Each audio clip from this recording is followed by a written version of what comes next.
All right, we are live. Ron Unfiltered, watching the third quarter. That 20-0 run, what happened? I watched it last night, and a lot of things happened. And I would say the biggest takeaway was that the Nets were just hitting shots. They were hitting a lot of tough shots. Not to say that the Kings weren't bad defensively, but the Nets just hit shots, man. It was pretty impressive how good they are offensively. Let me share this video real fast. But I was very impressed. I took some notes on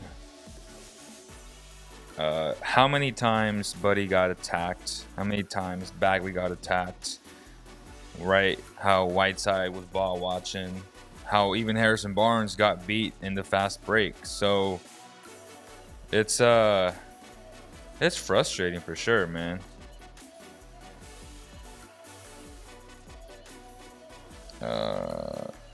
Let's watch how and why the Kings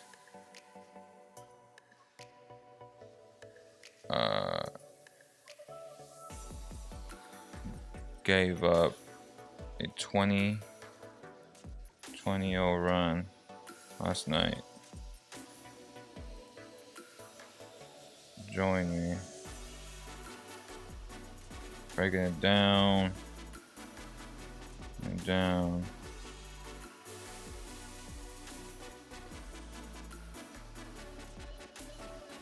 So I'm gonna retweet this real fast. I never do this, but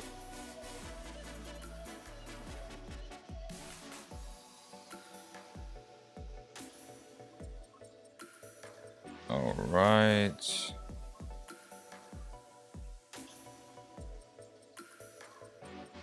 So let's share it on Facebook. I'm waiting for people to get on. What's up, everybody? So let's get this party on the road.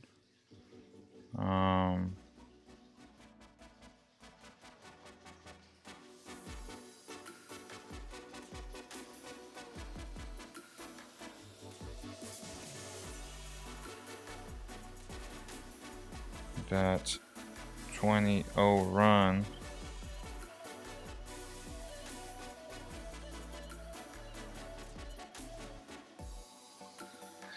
Hopefully YouTube doesn't take this down. So that's my only gripe against him, right? But let's get to it, yo. Welcome to Ron Unfiltered. All right. Boom. Boom.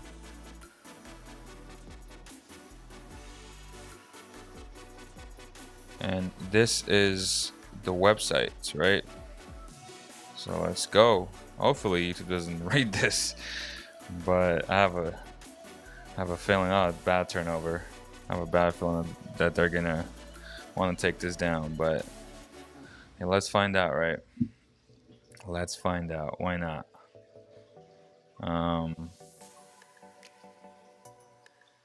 Hopefully it doesn't read. Let's see how it looks like. Okay. Should be fine, hopefully. Hopefully. All right, so pretty much what I'm going to want to focus on is just strictly defense. So we're going to skip over some of these parts. I mean, Kojo is just making James Harden look silly right there. James Harden doesn't even try on defense. Anyway, here we go, man.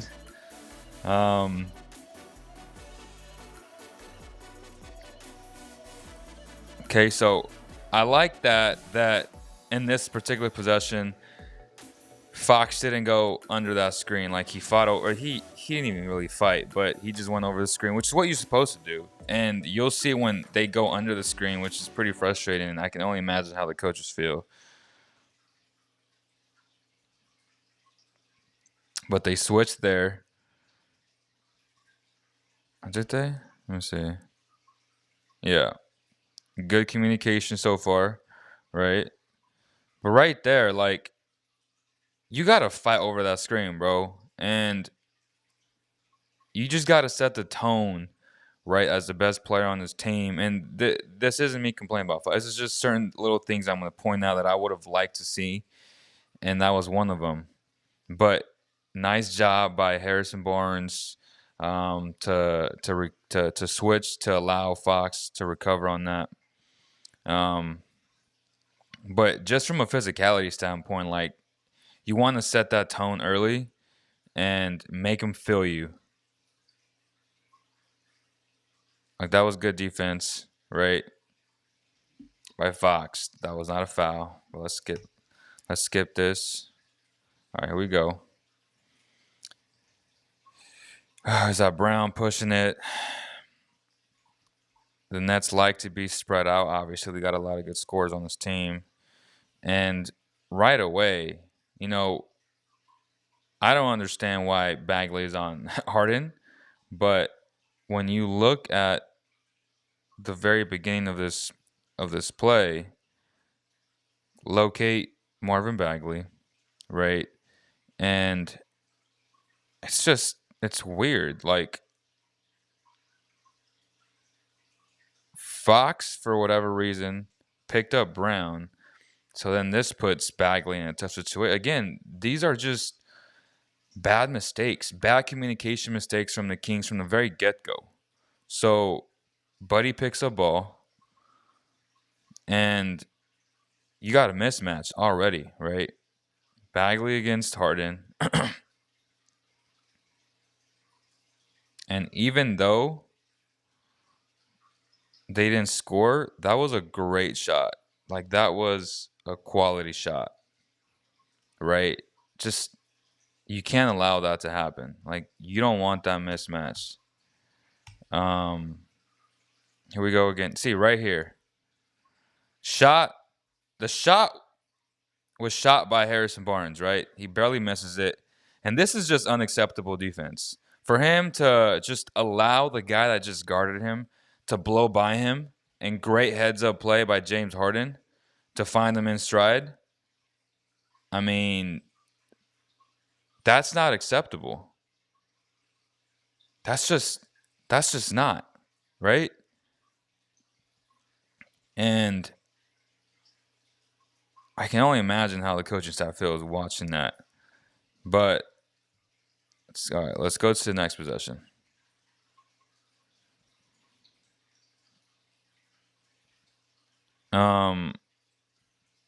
Again, like this right here, bro. This is another miscue, right? Like, they're bringing Joe Harris to try and attack Buddy Hield, right?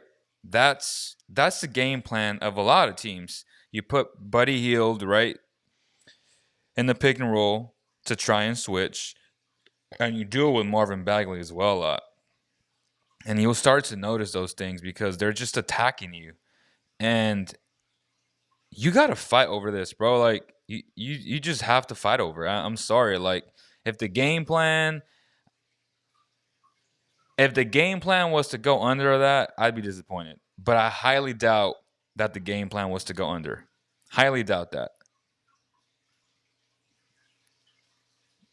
And it's just bad defense. Like, you just can't go under that, bro. Like, you just have to try and fight and be physical from the very get-go. And Fox is looking like, bro, like, that's on you.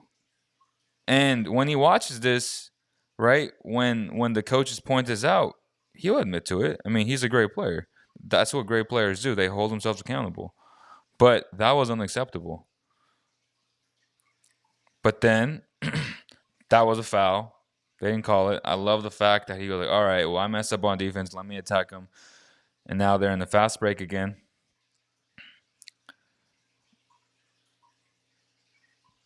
I like this, that they were like, okay, well, give it up to Brown. Like, we're going to defend and double team Kyrie, which is what I would have done from the very get-go. Like, let anybody else beat you. And that didn't happen. What's up, Giant Asian Emilio, R Zone Productions? Giant Asian says Barnes should have been on Harden and Bags on Green, but I think Nets bringing up the ball so fast made Barnes jump on Green. But Green isn't starting the offense, so they could have just adjusted coverage. Yeah. So Kojo's playing good defense right here, right? That is excellent defense, by the way. That was one of his better possessions of this game for Corey Joseph. Buddy's bringing up the ball. Good pass, gets fouled, right? Here we go. All right. James Harden. Kojo's on Harden. Got to fight. There you go. Got to fight. There you go. I like that, though, that he's fighting. At least he didn't go into the screen, right?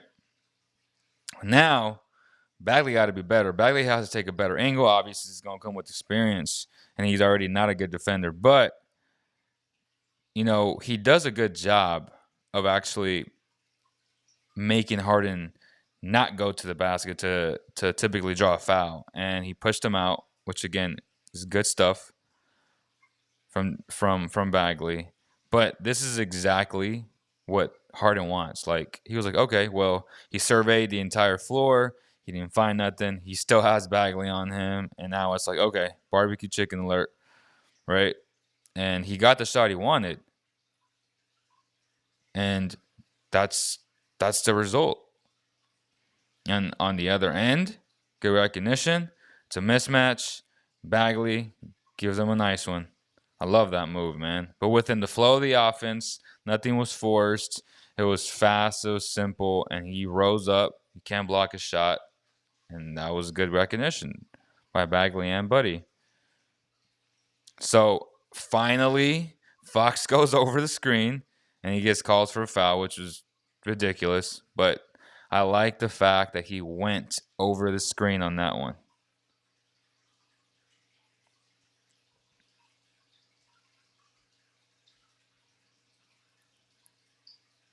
Here we go.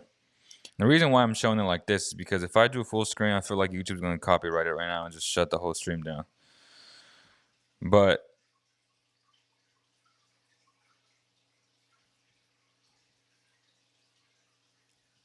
that cut from Joe Harris allows a one-on-one post up James Harden against Kojo, and good things don't happen when you have such a great player.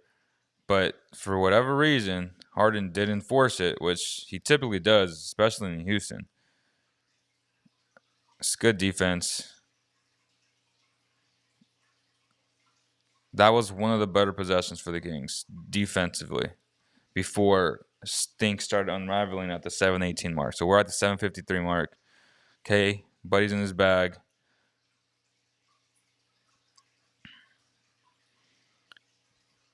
Pick and roll, a side pick and roll, right? Or a corner pick and roll there. A corner pick and roll there. Should have got a foul called. Didn't. And then Bagley. See, this is how Bagley can take advantage. Obviously, take it with a grain of salt. They're playing the Nets, who are undersized, who aren't very good defensively. But I like the fact that Bagley was being aggressive. Right. I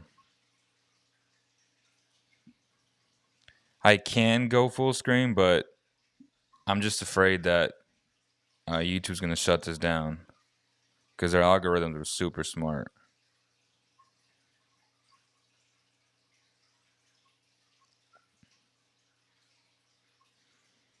So I had a call. My bad. All right, here we go. It's getting closer to demise. Oh, so this is a really good possession. I think it was this one. I mean, this was a good defensive possession, period. But Buddy hits a 3-point shot, right? So they're down by 2. 7:18 mark, 7:13. And this is kind of where it started in a sense. Let's go back to that.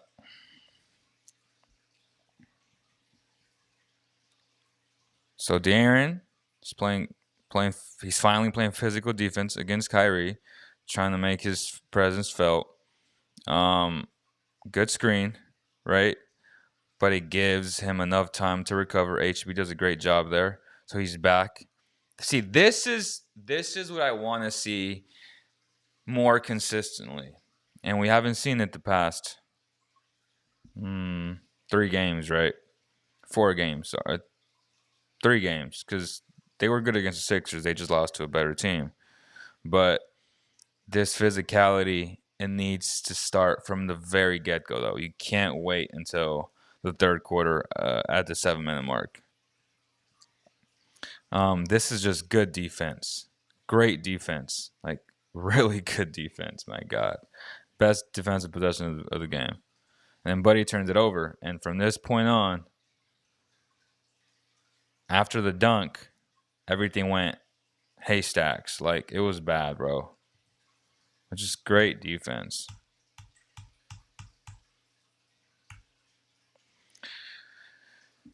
All right, so James Harden, dribble handoff, side reversal,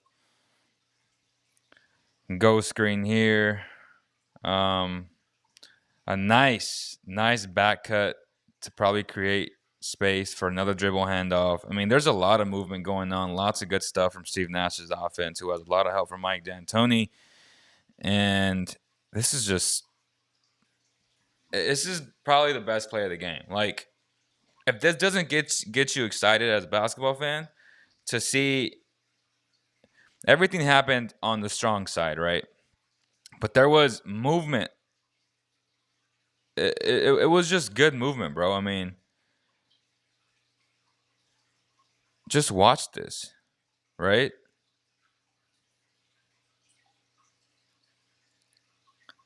There was weak side action. And you have to stay home. Like, you always, a guy like Joe Harris, Buddy Hield, they create so much gravity here. And the defense always has to be attentive to stuff like this. And when you have such great offensive players who are cutting through the lane, like, that just brings alerts and it keeps you on your toes. But the constant ball reversals, the DHOs going on here, it's just exceptional offense, man. Great read. And then Bagley could have rotated a second sooner and met him at the rim faster, or even could have drawn a charge right here, right? Like, look at Bagley, right? At this point, you can't worry about Brown right here. You can't.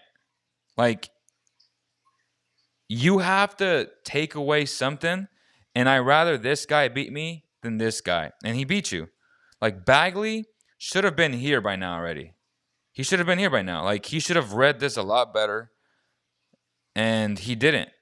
He was late on it, and after this dunk, got the Nets rolling, bro. I mean, 84-80, they went on a 10-0 run. Like, this was the first basket to the 10-0 run.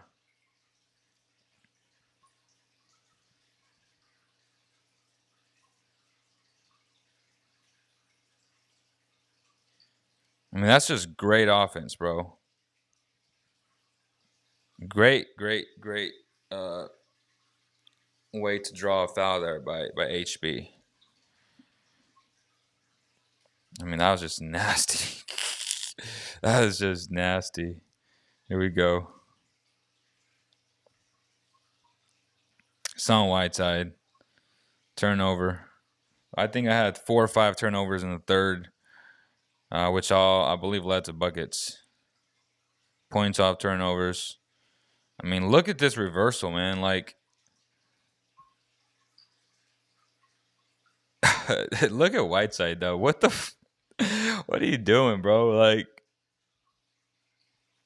so Buddy's fighting over the screens, right? Like, everybody knows this, and anytime Whiteside's in the game, put him in a pick and roll, and good things will happen. Hey, what are you doing? He's in no man's land right here, bro. Literally right here. Like, why aren't you sprinting back to your guy? Why? HB can't do it because then if HB cuts here, the hottest is that Kyrie? I think so. Kyrie would be wide open. Was that Kyrie? No, that wasn't Kyrie. That that was that was Brown. But still, like you can't you can't do this, man. Like this is just this happens every game. Every game. Like this is just unacceptable. And then Fox can't tag him because then Kyrie is on the other side.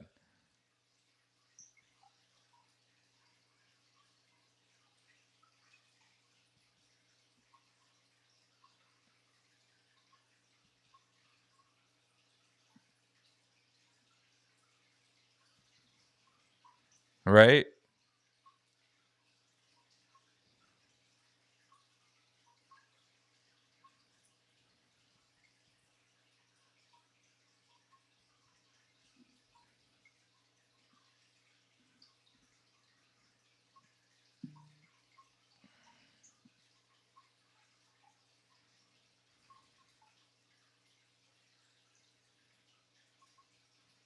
I'm just trying to see.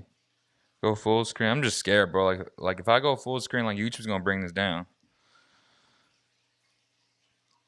But it's just simple recognition here, man. I mean, it's just so bad.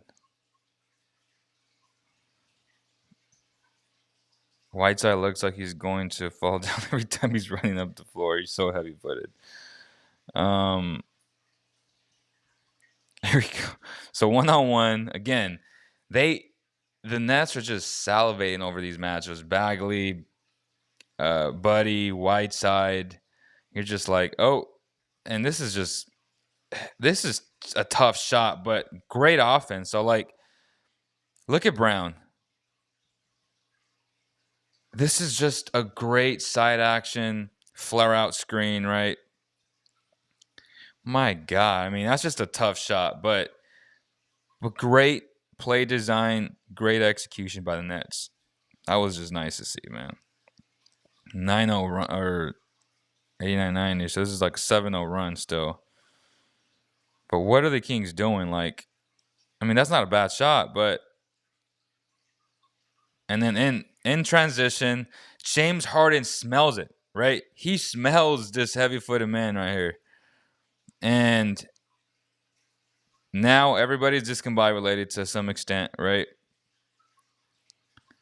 Good job, at least, trying to fight over that. That should have been the moving screen because Rashawn would have got caught for the moving screen. But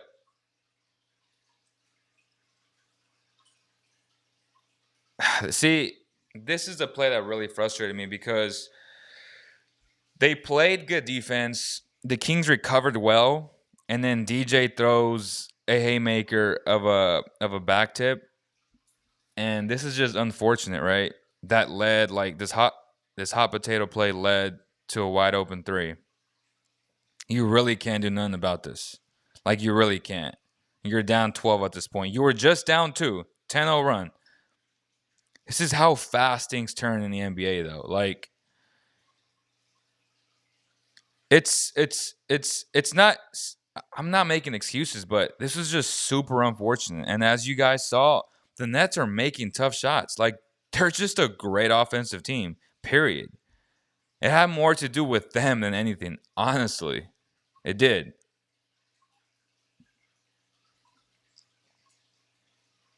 Yeah, bro, well this is just a broken play though. I mean, this is a broken play,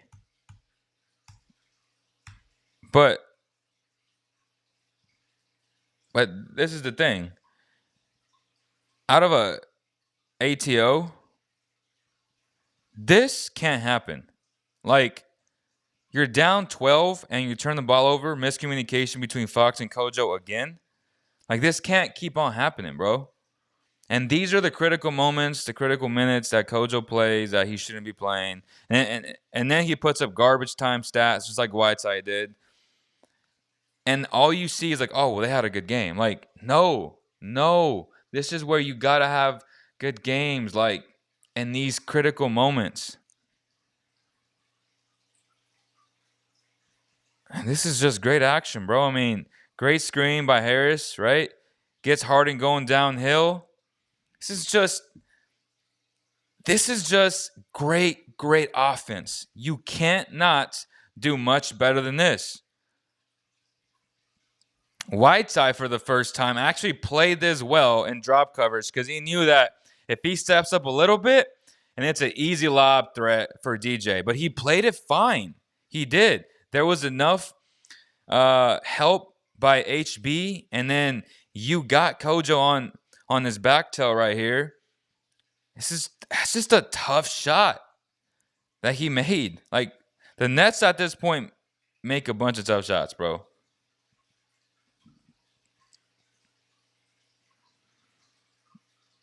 Brick. Right now, the Kings are just like, oh my God. And this is where I would have liked for Fox just to be like, I'm going to get to the free throw line. Stop the bleeding. Like, you got to stop the bleeding at some point. And they settled for jump shots. Right? I mean, what do you do, though? Seriously. What do you do? Great defense. Better offense, bro. Think about that. Great defense, better offense. That was a tough shot, bro. Oh my gosh. Brick. I mean, he don't got that in the bag like that, bro. Like, it's not a terrible shot, but knowing time and knowing situation, right? Always. This is just again, like, what do you do? One thing is you can try to play him tighter, but if you play him tighter, he's gonna blow right by you. So he's contesting. I mean, what do you do? This is silly, bro. I mean, they just caught fire, man. It's really that simple. And the Kings just couldn't make a shot. I just call it the way it is. They just couldn't make a shot, bro.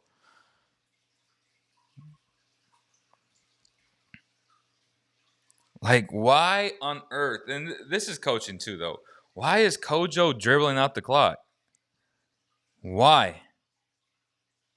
Like, by the time he gives it up, there's 12 seconds left on the shot clock.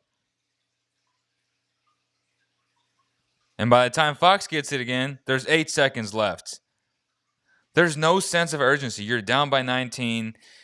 This is player recognition. This is low IQ from the players, right? Like, the coaches aren't out there playing, and I'm sure they told them what to do during that timeout.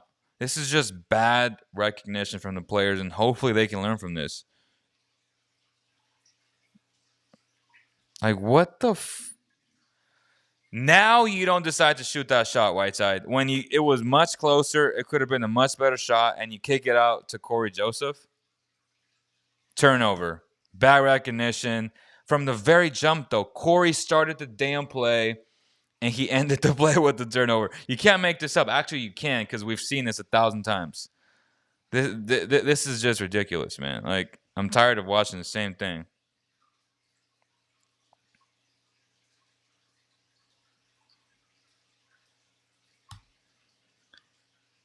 17-0 run, bro, at this point. 307 mark, right?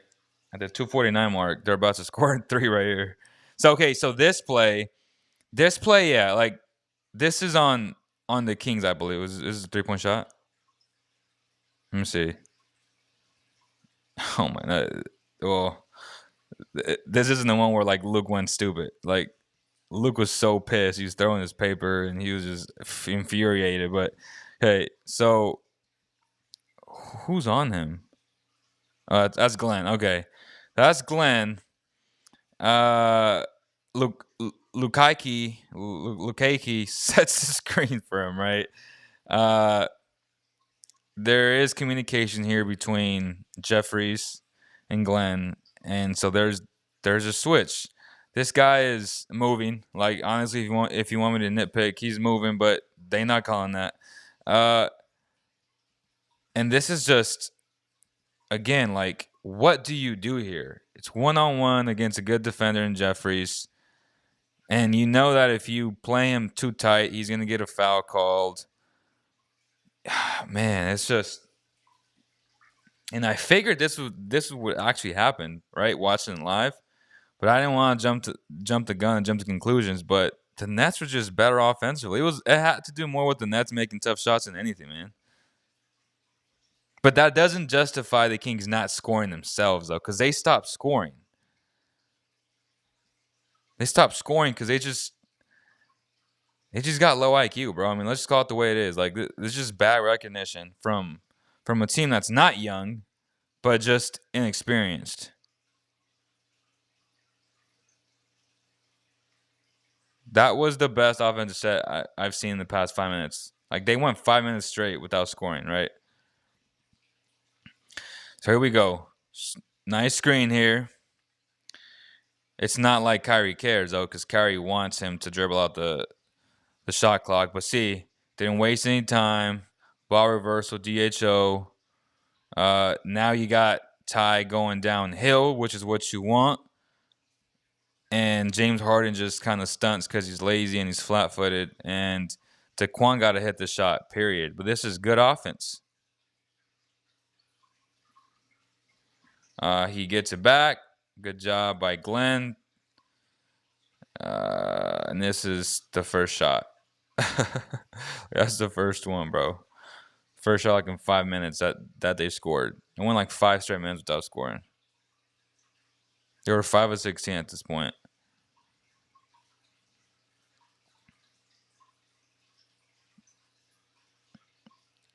That's nuts. He just missed. That's great offense. So again, do you remember earlier when they ran out with Brown on this side? They ball reverse it, and again, Whiteside not knowing where he's at. Like, come on, bro. This is this don't happen with Rashawn Holmes in the game. I'll tell you that much. That's crazy. It's just frustrating, man. And Kojo dribble, dribble, dribble, dribble, dribble. Oh, dribble, dribble, dribble. Oh, dribble, dribble. Worked out right there, but typically it never does. And Steve Nash wants to call a timeout after they scored 2 straight buckets. I actually like that. Unlike Luke, that allowed a 10-0 run and then another 10-0 run before he called the timeout. Oh, man.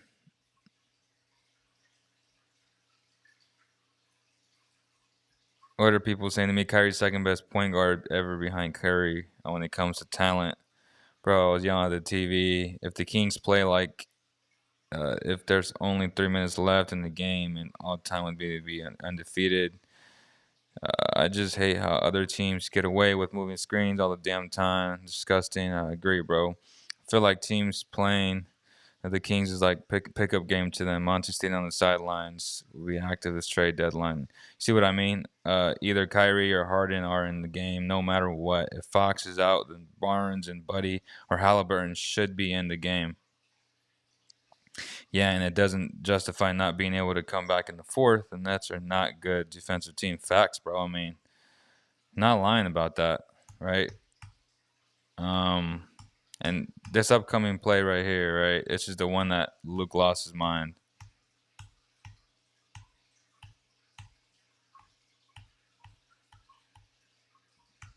Here we go. So Johnson, fake dribble handoff. Just no effort here. I mean, this guy is so hot right now. He's sizzling. And you're not fighting over the screen. Like, you're just, like, lackadaisical. And he gives it back to him. He hands it off to him in shooting position to where he just rises up and he just makes a shot. Like, you got to fight over that screen, bro.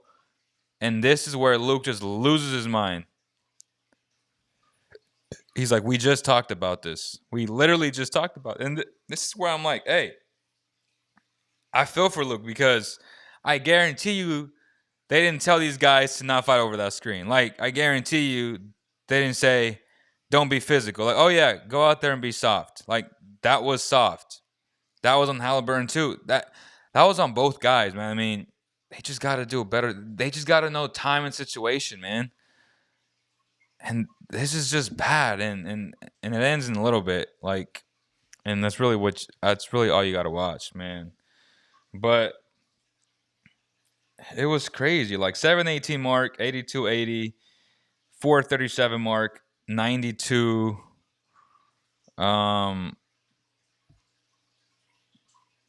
92 to 80, 249 mark, 102 to 80. The Kings went 5 minutes without scoring. They attacked Buddy twice, Bagley twice. 4 or 5 turnovers. What I jotted down, bro. It's difficult, man. Like, oh my gosh! Like just watching this again, it's just like what the bad offensive sets, guys not knowing time and situation as usual. Team's not young, man. Team's just inexperienced, and they got to do a better job. They got to watch more film. Ty hasn't had great games as of late. Harrison Barnes hasn't either. I just feel like they're not using him correctly the past few games that he's struggled, right? Like we just saw it again. Like they had a few good offensive possessions, but for the most part, time and situation, Kojo just kills him, bro. Like Kojo kills him a lot. He dribbles off the shot clock so often, and it's just how do you continue to allow that? I just I just don't get it, man. It's so frustrating, man. Like I don't know. Like I really don't. Orlando was not very good either defensively either. Look at what they did to the Kings too.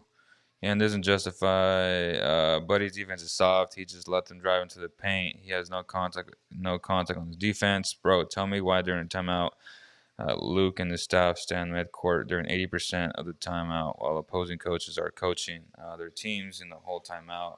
I don't like that, to be honest. Yeah, Ty was sleeping on that play. I think when you're down by 17 or more at this point, the coaches are talking amongst each other to try and figure out really what to do. You know what I'm saying? Like, I'm not as mad as you about that, but it's a valid point to bring up. But still, like you're down 17, and it was Coach Nash that called the timeout. So he's trying to tell him, okay, like I know you guys are up by 19 or 17, 18, whatever it is, but let's key down.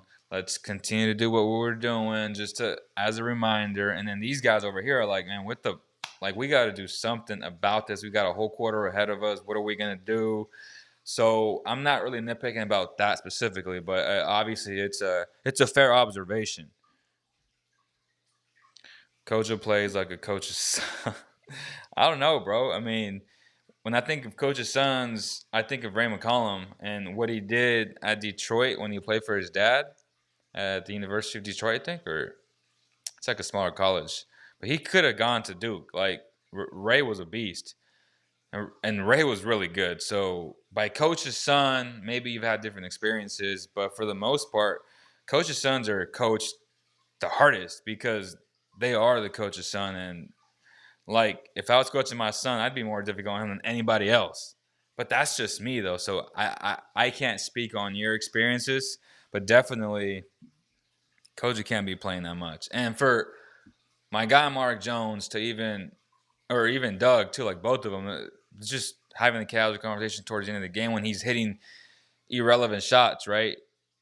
They were down by 28, I think, and then they brought the game down, but the Nets weren't even trying anymore. And to begin with, they don't even try defensively.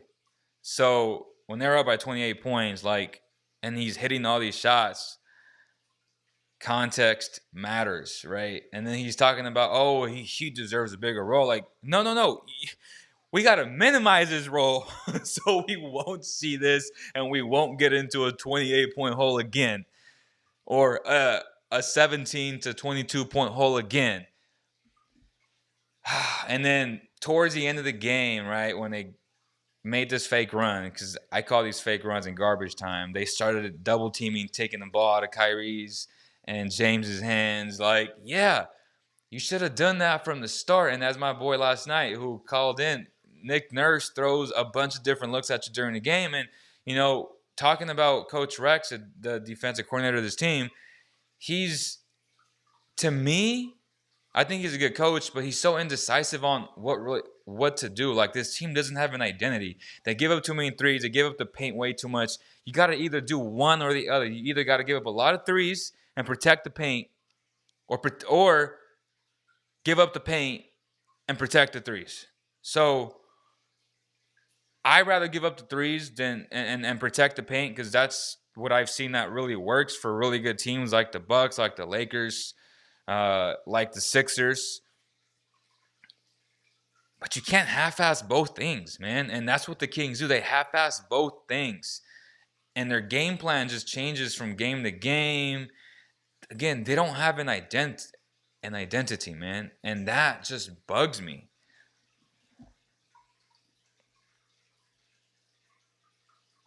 Can you elaborate a little on specific plays they use AGB as well? So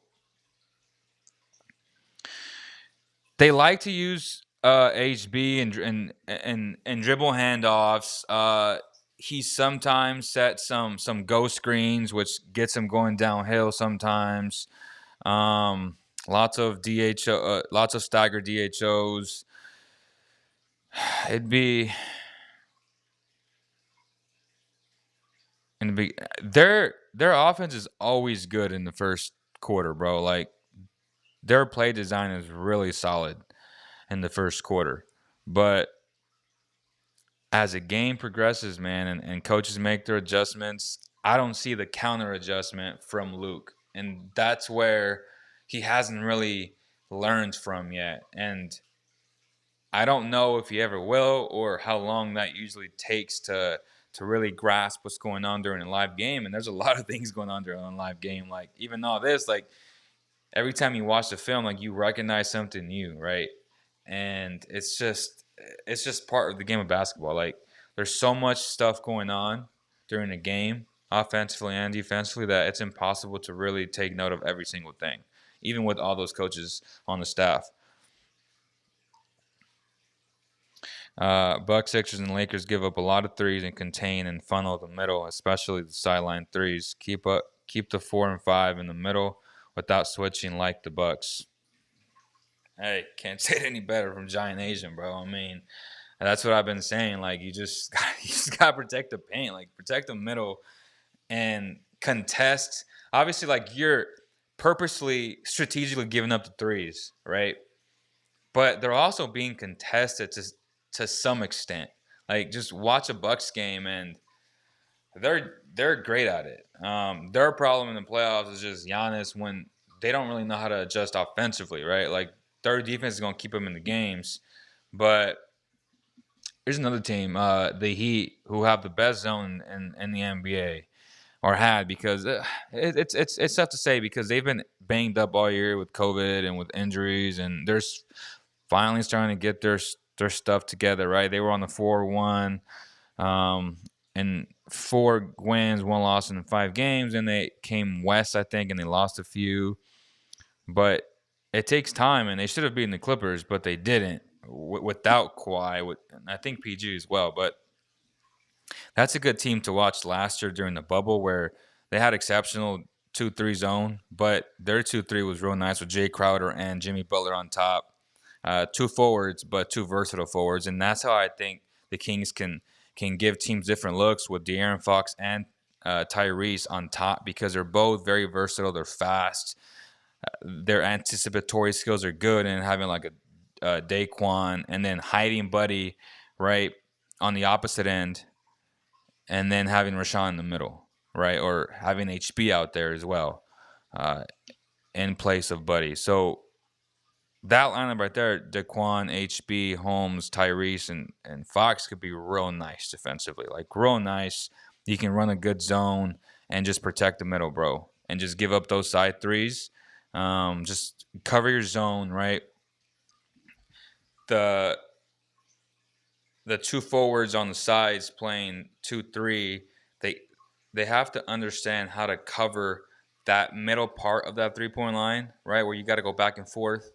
Obviously, you got to practice that, and without practice time, you see what happens. But every team is going through this, so it's just the NBA putting a bad product on the floor as a whole, trying to make all the money in the world, right, and not giving these teams time to practice. Yep, hiding Buddy like they hide Hero and Duncan. That's right. Bagley at the 5 worked pretty well. I mean, Bagley is a 5. I've said that 4 months before he got drafted to the Kings. Like, he's a 5. Whether or not he's going to be successful at that position, we don't know yet because he needs to get stronger, obviously, like a lot stronger. But he is your modern day 5. Like, he's not a 4 in my eyes. He's never been a 4, but they're playing him there.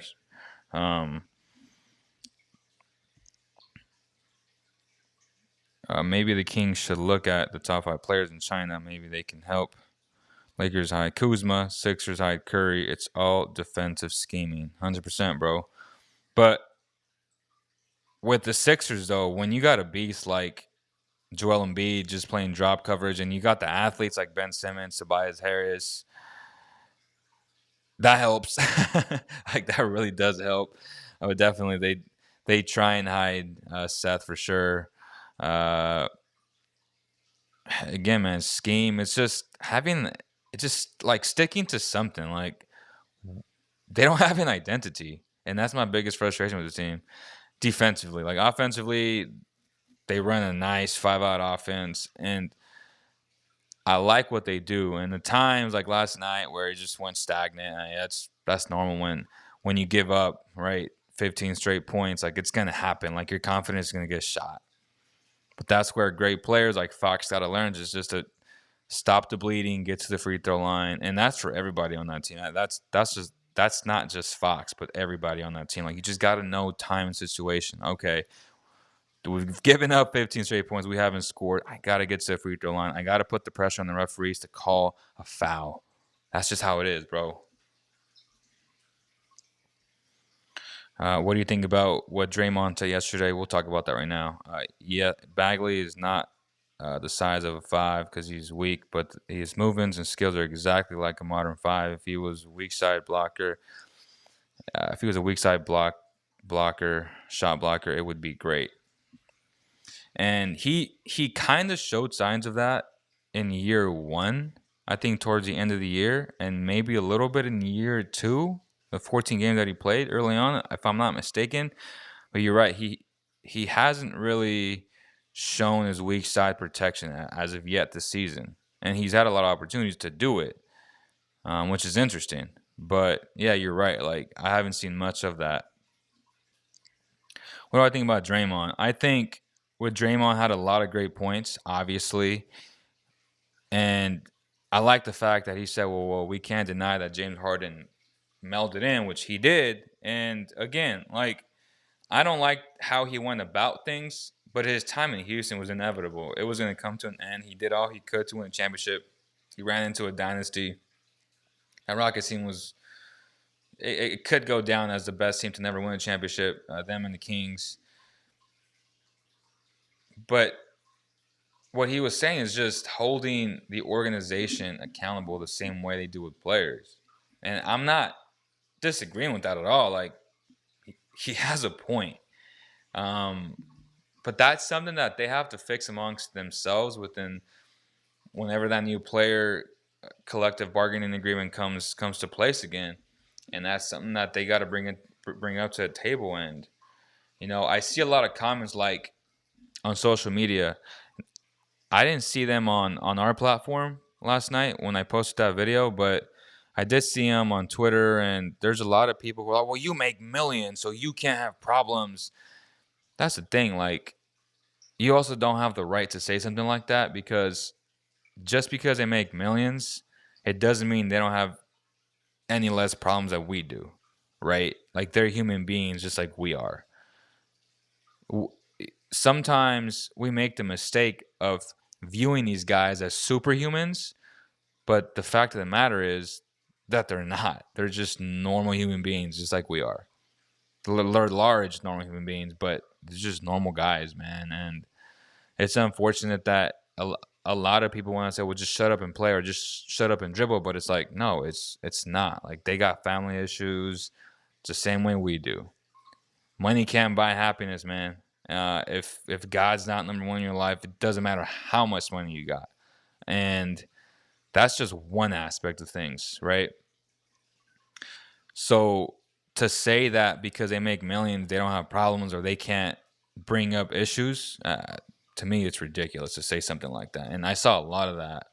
Some guy was like, "Well, I have a mortgage and kids not being able to pay.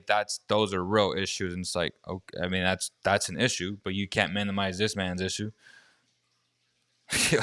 Okay, like, yeah, that's a huge issue for sure, but you can't minimize this guy's issue or that woman's issue because she makes money. Like, no, we're all human beings, man. We're all children of God at the end of the day. We're all brothers and sisters.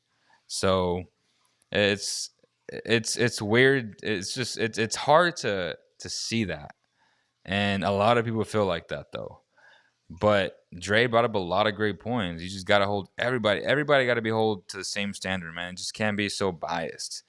Um, I remember the DMC. We're the one that posted that whole thing, like that whole exchange when Chris Clark told DeMarcus in his ear. It's on our YouTube channel if you guys want to watch that. I mean, that video went viral.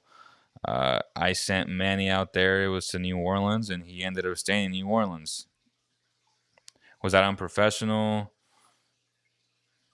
It sucks because his entire complexion changed, right? His whole demeanor changed. It's just like, what the and that's why he holds a gripe to this day. I mean, they cost him a lot of money, but he also put himself in that situation to get traded.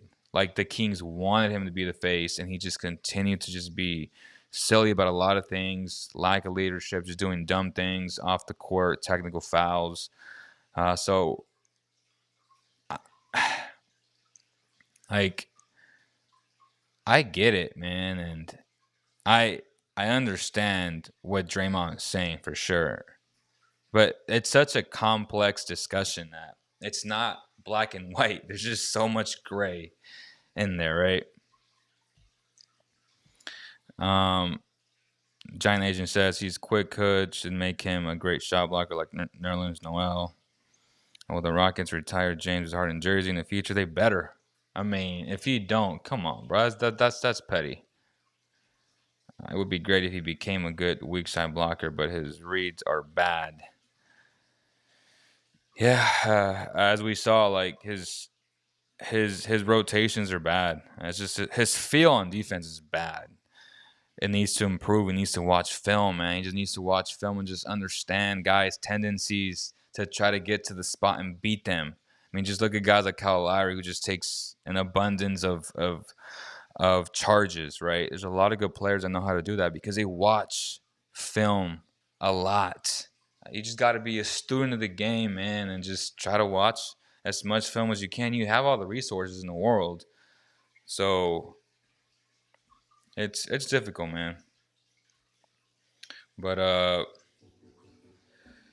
hope you guys enjoyed Raw and Unfiltered watching the third quarter, presented by Valley Tire Center. Make sure you guys continue to support your local businesses. It's so important for our economy, for the families that are employed by these local businesses. The local businesses are the backbone of America. They always have been, and we got to do our best to support them. So shout out to Valley Tire Center for always believing and supporting Cowboy Kingdom platform. I might do another live later today, depending on if things go down or not. But other than that, man, hope you guys enjoyed this. Hopefully YouTube doesn't take it down. It was fun. It was fun interacting with you guys while doing this. I just feel like if I would have expanded it, which I have in the past, they'll block it worldwide, and then you get a strike on your channel, and you're just like, and then they won't let you live stream no more, and it's just YouTube, bro. Like, the NBA has certain rules that they don't want your film, and it's a bunch of politics, bro. But we should sign Jeremy Lin. He went out to the day. Facts, bro. He'd be so much better than Kojo. But yeah, man, I appreciate you guys, and I'll see you on the next one.